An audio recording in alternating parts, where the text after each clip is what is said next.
Salut les amis, aujourd'hui je vais parler de Lille PSG qui est de toute évidence le choc de cette troisième journée.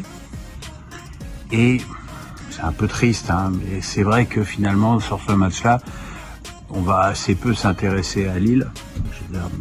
C'est à eux maintenant d'apporter sur le terrain une réponse différente à ce qu'on va dire et de mettre en difficulté le PSG sur le plan défensif. Je pense que sur ce qu'ils ont montré contre Auxerre et à Nantes, même si à Nantes ils sont tombés sur un super Lafond, on a pu voir que Lille avait des capacités de jeu très intéressantes. Mais évidemment, dans ce match-là, comme finalement dans tous les matchs de Ligue 1, on va surtout regarder le PSG et évidemment ausculter, disséquer, autopsier le comportement de Kylian Mbappé et de Neymar. En même temps, ça a permis aux chroniqueurs d'ailleurs de faire leur chou gras toute la semaine.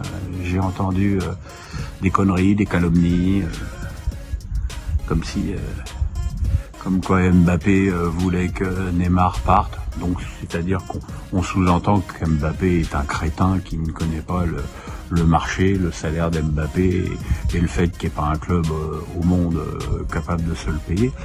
Voilà, passons.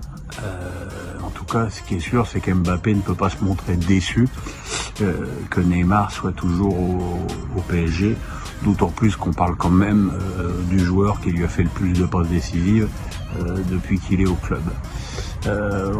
Donc là, le truc le plus important, c'est on va voir si Mbappé a le sourire. Vous comprenez qu'Mbappé fasse la gueule un match, c'est dramatique, avec tout l'argent qu'il gagne.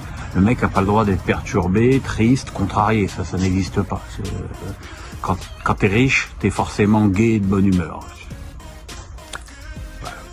Maintenant, voilà, on va voir face à une opposition supérieure à Clermont et à Montpellier, ce que va donner le jeu du PSG. On va voir aussi comment l'équipe va s'organiser sur le plan défensif, parce qu'elle a quand même encaissé 2 buts sur les 2 seules occasions de Montpellier au Parc.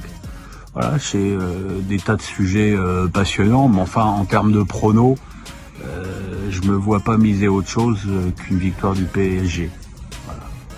Alors, je pense pas qu'ils mettront encore une fois 5 buts, mais sait-on jamais, ils en avaient mis 5 à Lille l'année dernière et ils étaient dans une bien moins bonne période qu'en ce moment.